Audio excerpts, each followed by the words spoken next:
তো ক্লাউডসের এখন আমরা সেকেন্ড পার্টে চলে এসেছি। ফার্স্ট পার্টের ভিডিওটা একটু ব্রিফে বলার চেষ্টা করছি যে এখানে একটা বাচ্চা ছেলে যে কিনা রাত্রেবেলায় ঘুমানোর আগে নিজের এলাকায় আকাশ দেখেছিল অন্ধকার আর মেঘে ঢাকা এবং ভেবেছিল যে হয়তো বৃষ্টি পড়বে আর তার ঘুম নষ্ট হবে। কিন্তু দুর্ভাগ্যবশত সেই মেঘ উড়ে উড়ে অন্যদিকে চলে যাওয়ায় সেই দিন সেখানে বৃষ্টি হয়নি। সকাল থেকে তাই বাচ্চা ছেলের মনে একটাই প্রশ্ন বারবার আসছে যে বৃষ্টি কেন হলো না, আর বৃষ্টি যে হলো না তার জন্য মেঘগুলো কোথায় গেল। রাত্রেবেলায় সে যে মেঘগুলোকে দেখেছিল সেই মেঘ এখন কোথায়। এমনকি নিজের মাকে জিজ্ঞেস করার পরও সে বাড়ি থেকে বেরিয়ে গিয়ে আরও র্যান্ডম দুজনকে জিজ্ঞেস করেছেন। এক হচ্ছে গিয়ে ঘাস কাটুরে, গিয়ে ঘাস কেটে নিজের জীবিকা নির্বাহ করে, আর আরেকজন হচ্ছে একজন চাষি যে কিনা নিজের জমিতেই লাঙ্গল দিচ্ছিল। দুজনকেই জিজ্ঞেস করে যে মেঘের ব্যাপারে। একজনকে জিজ্ঞেস করে মেঘ দেখেছে, আর একজনকে জিজ্ঞেস করেছে যে এইদিকে কি মেঘ এসেছিল। দেন ও নিজেই হাঁটতে হাঁটতে এখন চলে এসেছে এমন একটা গ্রামের প্রান্তরে যেখানে এক পার্সিয়ান হুইল মানে যদি সঠিকভাবে বলি তো জল চাকা, নিচ থেকে জল সেচের জল ওপরে তোলার জন্য বা জল ওপর থেকে জমিতে যাতে রেগুলারলি পড়ে সেই জন্য আগেকার দিনে জল চাকার ব্যবস্থা ছিল। এখন সেই জল চাকার জায়গায় আমরা অত্যাধুনিক মোটর দেখতে পাই, যেটা বোধহয় সাবমার্সাল পাইপ বলা হয়। সেই দিয়ে অনেকেই হয়তো জলসেচ করে, কিন্তু তৎকালীন দিনে যেহেতু মোটরের ব্যবস্থা ছিল না তাই জল চাকাই ছিল প্রধান ভরসা। তো সেই জল চাকার সামনে এসে সে জল দিয়ে তার ধুলো লাগা মুখ আর পা ধুয়ে নিল। তারপর থেকে বলছি, রিফ্রেশড, পরিষ্কার পরিচ্ছন্ন হয়ে বা তরতাজা হয়ে হি লুকড অ্যারাউন্ড, সে চারপাশে তাকালো। An old man sat on a wall, একজন বৃদ্ধ লোক বসেছিল দেওয়ালে ওপরে। বাই দ্য পার্সিয়ান হুইল, সেই জল চাকার সামনে যে দেওয়ালটা ছিল সেই দেওয়ালের ওপর বসেছিল। He looked at the old man, সে বৃদ্ধ লোকটার দিকে তাকালো। সে বলতে এখানে বাচ্চা ছেলেটা। ওয়ান্টিং টু সে সামথিং, কিছু হয়তো বলতে চাইছিল, বাট কিন্তু হেজিটেটেড, কিন্তু ইতস্তত বোধ করলো, মানে কনফিউজড হয়ে গেল যে জিজ্ঞেস করব কি করব না, দোটানা যেটা বলে হয়। হেজিটেট মানে ইতস্তত বোধ করা। ফাইনালি হি আস্কড, শেষমেশ সে জিজ্ঞেস করলো, did the clouds come here, মেঘ কি এখানে এসেছিল? The old man look closely at him, বৃদ্ধ লোকটা তার দিকে ভালোভাবে তাকালো। অ্যান্ড সেড, এবং বলল, সান, বাছা, when the clouds come, যখন মেঘ আসে, the earth, পৃথিবী, and the sky, এবং আকাশ, know of their coming, তাদের এই আশাটা নিয়ে জানতে পারে। মানে বলতে চাইলো যে যখন মেঘ আসে তার খবর পৃথিবী আর আকাশই জানে। এবার ছেলে উত্তর দিচ্ছে, মানে ছেলে জিজ্ঞেস করছে বোধ হয়, বাট কিন্তু the clouds were here last night, গত রাত্রিরে মেঘগুলো এইখানেই ছিল, and no one got to know, এবং কেউ সেটা জানে না। বাচ্চাটা এই অ্যান্সারটা দিচ্ছে কারণ এতক্ষণ অবধি সে অলরেডি তিনজনকে জিজ্ঞেস করেছে, ইভেন এই বুড়ো লোকটাকেও জিজ্ঞেস করেছে, টোটাল 4 জন। কিন্তু 4 জনের মধ্যে কেউই মেঘের ব্যাপারে তাকে কিছু বলতে পারেনি, এক্সেপ্ট দিস ওল্ড ম্যান। এই বৃদ্ধ লোকটা ছাড়া বাকি 3 জনই কিন্তু তাকে প্রপার উত্তর দেয়নি।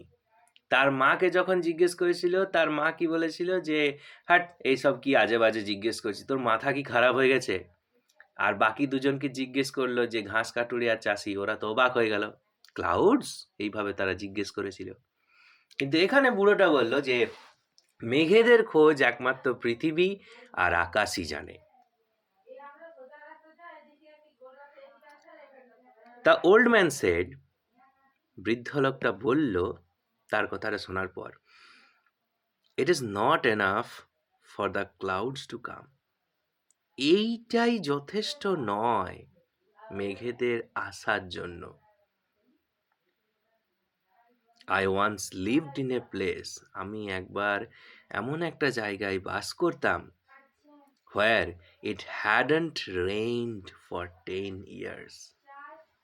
হ্যাডন্ট মানে হচ্ছে হ্যাড আর নট, এটাকে একসঙ্গে হ্যাডন্ট বলা হচ্ছে, মানে ইট হ্যাড নট রেইনড, এখানে বৃষ্টি হয়নি, ফর 10 years, 10 বছরের জন্য। 10 years, 10 বছর। হি ওয়াজ ওপেন মাউথ, সে হাঁ করে রইল। বাচ্চা ছেলেটা অবাক হয়ে গেছে, বলছে 10 বছর বৃষ্টি হয়নি। হি স্যাট দেয়ার, সে সেখানে বসে পড়ল, লিসেনিং টু হিজ টেল, তার গল্পগুলো শোনার জন্য। সাডেনলি, হঠাৎই, হি রিয়েলাইজ, সে অনুভব করলো, হাউ লেট ইট ওয়াজ, সে কতটা দেরি করে ফেলেছে। হি ওয়াকড ফর মাইলস, সে মাইলের পর মাইল হেঁটে গেছে, in the sun and dust, ধুলো এবং সূর্যালোকে। হি ওয়েন্ট ব্যাক, সে আবার ফিরে এলো, by the same dirt track, সেই মাটির রাস্তাতে, he had taken to come there, সে সেখানে যাওয়ার জন্য যেটা নিয়েছিল। The sun was still fiercely hot, সূর্য এখনো সেই বীভৎসভাবে গরম ছিল, মানে আবহাওয়া এখনো গরম ছিল। But when he reach the মাড হাট, যখন সে সেই কুঁড়ে ঘরটায় পৌঁছেল, মাটির কুঁড়ে ঘরটায়, he felt a nip in the air, সে অনুভব করলো একটা, মানে নিপ মানে হচ্ছে কি, নিপ মানে হচ্ছে একটা ভেজা ভেজা ভাব, আর্দ্রতা, বৃষ্টি পড়ার পর জমির মধ্যে থেকে যে সিক্ত একটা গন্ধ বেরোয় মাটির, ওই গন্ধটাকে বলা হচ্ছে নিপ। একটু ভেজা ভেজা অনুভব করলো, ইন দ্য এয়ার, বাতাসে, মানে হাওয়ায়। অ্যান্ড দ্য আর্থ ওয়াজ, এবং পৃথিবীটা ছিল, ড্যাম্প, জলে জলে ভেজা, ড্যাম্প মানে জলে ভেজা, স্যাঁতস্যাঁতে, আন্ডারফুট, পায়ের তলা। নিপ মানে যদি আরেকবার চেক করি, নিপ মানে হচ্ছে চিল, মানে ঠান্ডা, সে একটুকু ঠান্ডা অনুভব করলো হাওয়াতে। And the earth was damp, এবং পৃথিবীটা মানে মাটিটা একটু ভেজা মনে হলো। অ্যাজ হি নিয়ার্ড হিজ ভিলেজ, যখনই সে তার গ্রামের কাছে পৌঁছালো, হি স, সে দেখলো, দ্য রোড ওয়ের ওয়েট, রাস্তাগুলো ভেজা ছিল। ট্রিজ, গাছগুলো, দ্যাট হ্যাড বিন স্ট্যান্ডিং, যেগুলো দাঁড়িয়ে ছিল, draped in layers of dust, draped মানে বেরিয়ে থাকা, মানে আবরণে ঢাকা থাকা, ঢাকা থাকা, যেগুলো ঢাকা ছিল, ইন লেয়ার্স অফ ডাস্ট, ধুলোর স্তর দিয়ে যে গাছগুলো ঢাকা ছিল। When he had left in the morning, যখন সকালবেলায় তাদের দেখেছিল, মানে যখন সকালবেলায় গাছগুলোকে ধুলোর স্তরে ঢাকা দেখেছিল, নাও, এখন, লুকড ফ্রেশলি বাথ, এখন তাদের দেখাচ্ছে সদ্য স্নান করে নিয়েছে, যেমন ফ্রেশলি মানে সুন্দরভাবে, সদ্য, বাথ স্নান করে নিয়েছে, ফ্রেশলি মানে পরিষ্কার পরিচ্ছন্ন। হি ফেল্ট, সে অনুভব করলো, এ ওয়েভ অফ হ্যাপিনেস, একটা আনন্দের ঢেউ অনুভব করলো, মানে সে একটু আনন্দিত বোধ করলো। কারণ সে যদি দেখি, সে কিন্তু বৃষ্টির জন্যই এতক্ষণ এই সব কাণ্ড করে বেড়াচ্ছিল। সে মেঘের খোঁজ করছিল একমাত্র বৃষ্টির জন্যই। আর ফাইনালি তাদের গ্রামে তাদের রাস্তাগুলো এখন ভেজা, দ্যাট ইজ ওয়াই ওখানে বৃষ্টি হয়ে গেছে। আর সেই জন্য ওর মনে একটু খুশি এলো, আনন্দ এলো, ও একটু আনন্দিত বোধ করছে। হি ফেল্ট, সে অনুভব করলো এ ওয়েভ অফ হ্যাপিনেস, একটা আনন্দের ঢেউ অনুভব করলো। হি হারিড হোম, সে দৌড়ে ঘর এলো। হি ওয়ান্টেড টু সি, সে দেখতে চাইছিল how fresh and clean the jamun tree in his court yard look.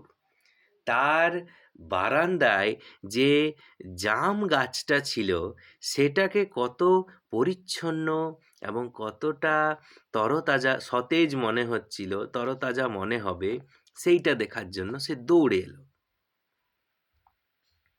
When he got home, যখন সে বাড়িতে পৌঁছালো, he saw that, সে দেখলো যে the rain had changed everything, বৃষ্টি সব কিছু পরিবর্তন করে দিয়েছে। দ্য জামুন ট্রি, সেই জাম গাছটা স্টুড ক্লিন, পরিচ্ছন্ন দেখাচ্ছে, পরিচ্ছন্নভাবে দাঁড়িয়ে আছে। অ্যান্ড এবং স্ক্রাবড, এবং ঘষে মেজে পরিষ্কার করে দেওয়া হয়েছে। ফ্রেশলি শাওয়ার্ড, সদ্য স্নান করেছে এমন মনে হচ্ছে। অ্যান্ড আম্মাজি ওয়াজ সেইং, এবং মা তাকে বলছে, that was a good shower, এটা একটা দারুণ বৃষ্টি ছিল। থ্যাংক গড, ঈশ্বরকে ধন্যবাদ।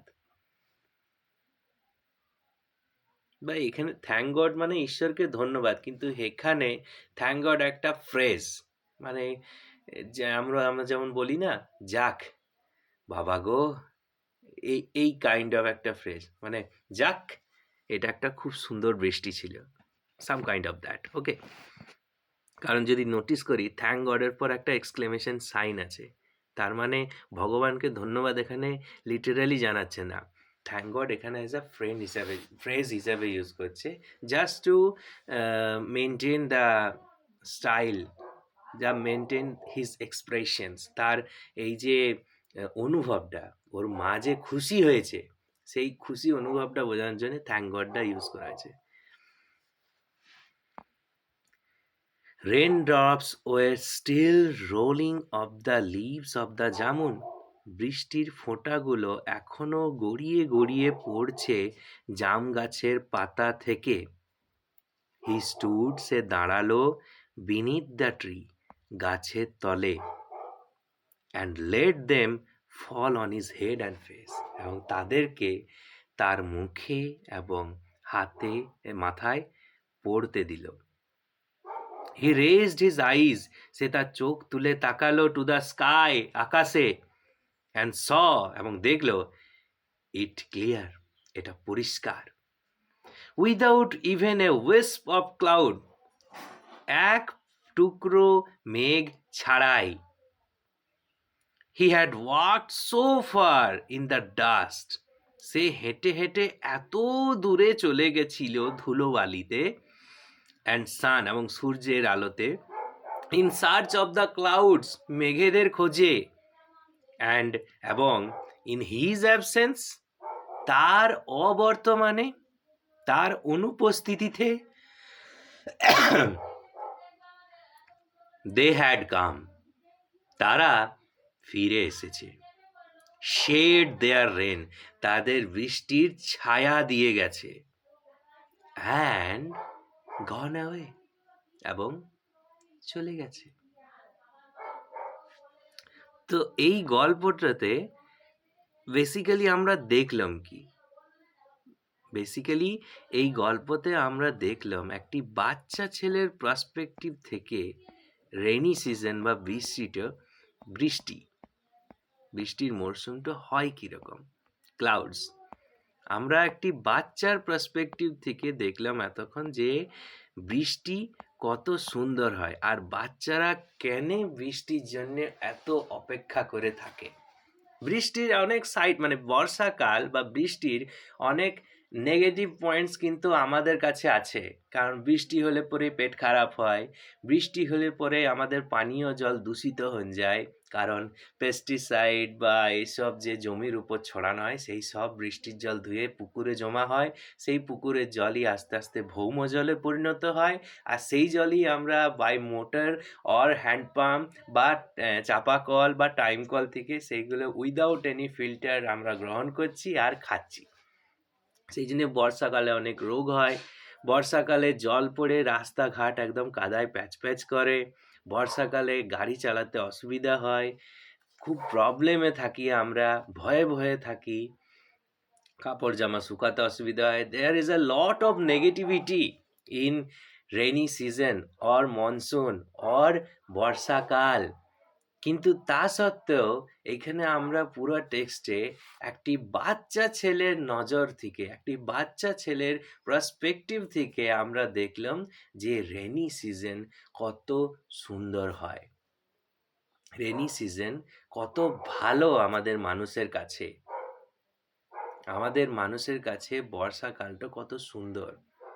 মানে ৬ যে ঋতু, গ্রীষ্মকে আমরা পছন্দ করি না, বর্ষাকেও আমরা অনেকেই পছন্দ করি না। ইভেন অনেকে হয়তো শীতকালটাকেও পছন্দ করে না। কেন? না because of its harsh naturity, nature and calamity and climate also.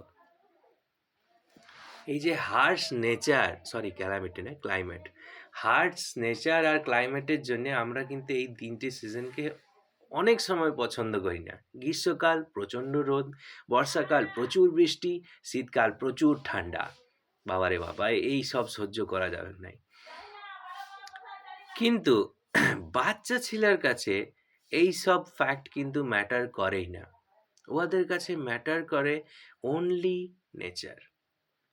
প্রকৃতি বর্ষাকালে পরিষ্কার হয়ে ওঠে, তারা ফ্রেশলি বাথড হয়, তারা আরো রিফ্রেশড ফিল করে, তারা নিজেকে আবার পরিষ্কারভাবে সাজিয়ে তোলে। আর মেঘ মেঘ এখানে একটি দূত হয়ে এসেছে। মেঘ আকাশের মানে পৃথিবীর সাহায্য করার জন্যে আকাশের বন্ধু হয়ে আর বর্ষার দূত হয়ে এসে বর্ষাকে যেন এখানে ছড়াই দিয়ে গেছে, যাতে মানে গাছপালার উপকার হয়, যাতে মানুষের উপকার হয়, যাতে বাচ্চা ছেলের খুশি হয়। ঠিক আছে, এইটুকু অবধি থাকলো। আর কোনো যদি ওয়ার্ডের নিয়ে অসুবিধা হয় তাহলে আমি রিকোয়েস্ট করবো যে ভিডিওটা আরেকবার আস্তে আস্তে পিছন থেকে পড়ে নিতে। ঠিক আছে? ওকে, টিল দেন, বাই বাই।